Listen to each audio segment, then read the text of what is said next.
use your smartphone, you have used these satellites.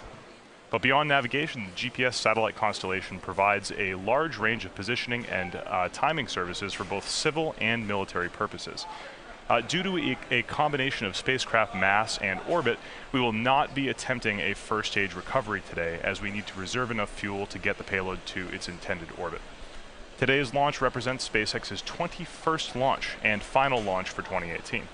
The launch window lasts 26 minutes and will close at 9:37 a.m. Eastern Time. And with just a little over 12 minutes to go before launch, let's check in with Shiva to see what's happening on the pad. Thanks, Tom. My name is Shiva. I'm a Falcon integration and test engineer here at SpaceX. And behind me is a live view of Falcon 9, our two-stage liquid-fueled launch vehicle. Now, Falcon 9 is over 70 meters tall, which is taller than a 21-story building. Now, the base of the vehicle, which is shrouded in some fog, is what we refer to as the first stage. It has 9 Merlin engines at its base, which accelerate the entire vehicle through the Earth's atmosphere to the edge of space. Now, as Tom mentioned earlier, today's target orbit does not permit a recovery attempt, making today's Falcon 9 a rare expendable version. So it doesn't have grid fins here at the top, and it doesn't have landing legs either. The first stage gets us to the edge of space, but it's the second stage above the first stage that will carry today's GPS III satellite to a medium Earth orbit, or MEO. About 3 minutes into the launch, the first stage engines will cut off, and the second stage will separate. Following stage separation, the second stage will fire its single Merlin vacuum, or NVAC engine, to bring it and the GPS III space vehicle to a highly elliptical transfer orbit. Now, as the rocket ascends, friction with the Earth's atmosphere generates tremendous pressure forces and heating. Our 5-meter diameter payload fairing, which is this 2-piece composite structure at the very tip of the rocket, protects today's satellite from these forces. In fact, because of the extra heating, we have a little bit of extra thermal protection at the very tip of the vehicle. Now, once we're in the vacuum of space, the fairing's mission is complete, and we'll jettison it back to Earth to reduce overall vehicle mass. We won't be attempting to recover today's fairing, as our fairing recovery vessel, Mr. Stephen, is currently on the west coast of the United States. Now, on the side of the rocket, this large gray truss structure is what we refer to as the transporter erector, or TE. Now, the TE rolls Falcon 9 out to the launch pad and raises it to the vertical launch position, while also providing power, launch fluids, and communication feeds to both the satellite and rocket, just up until about T-1 minute, when Falcon 9 will switch over to its own internal control.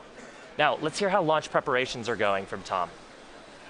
We are now just under 10 minutes until liftoff. In the past several hours, key steps have taken place in order to get the rocket closer to its T-0 liftoff. The pad was cleared at about T-6 hours before launch, and then 38 minutes before launch, the launch director pulled the team to determine readiness for propellant load, and then we did proceed to begin loading propellant and fuel onto the vehicle. The GPS spacecraft finished transitioning to internal power at about T-15 minutes before launch.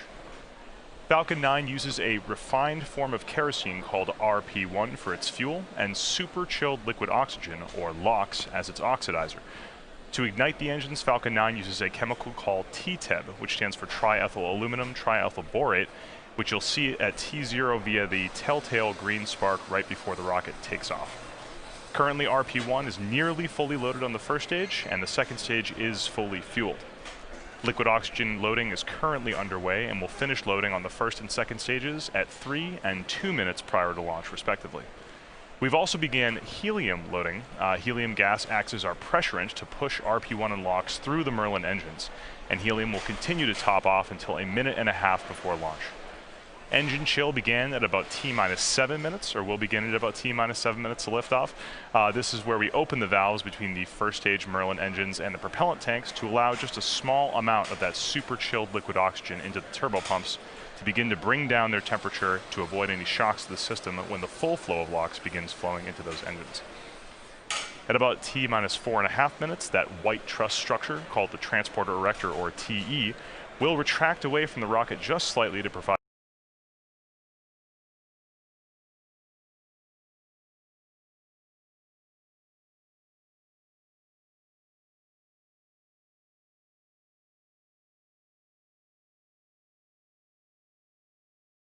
clearance for the Falcon 9 to lift off. Looking at liftoff conditions, the range is currently green for launch.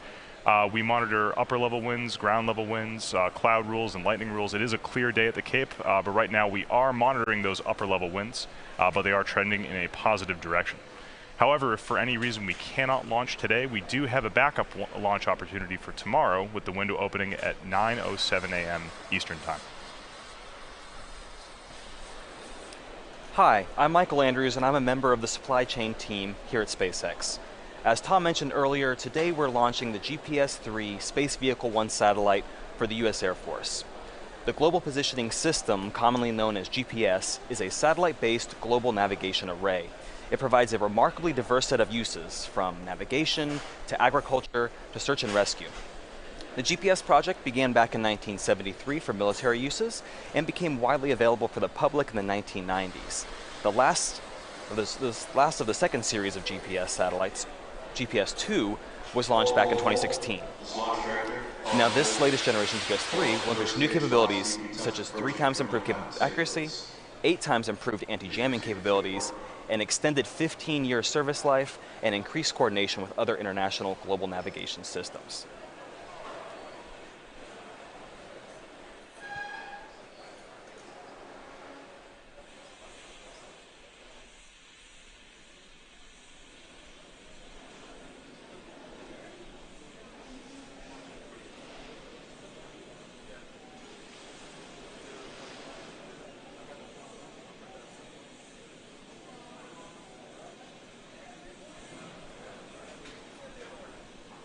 So as you heard on the nets, we did have a hold, and the clock has stopped.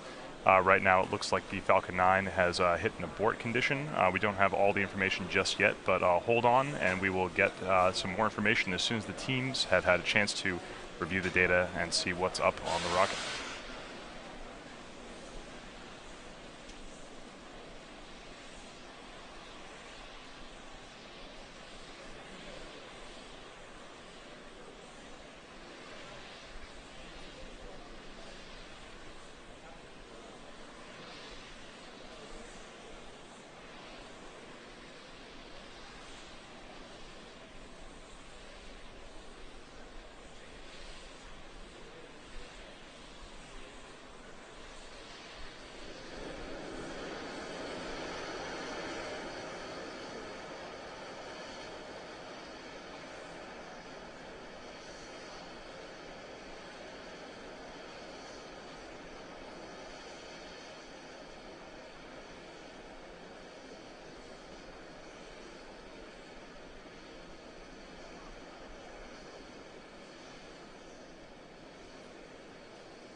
This is Launch Director and Countdown Net. We're scrubbed for today's operation as we've run out of window.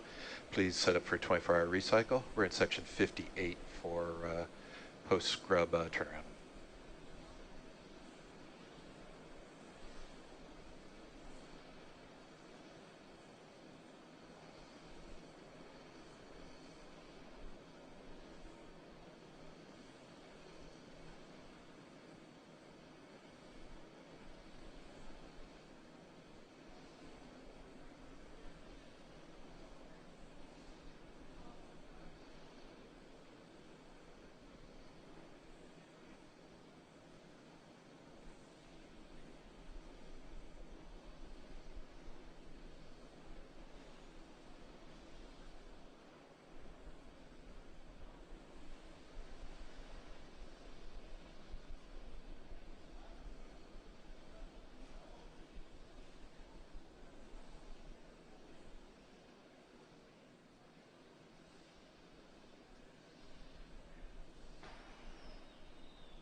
For those of you just joining us, we did have an abort. You heard that hold call on the launch nets. Unfortunately, this abort was it was triggered by the onboard Falcon 9 flight computer.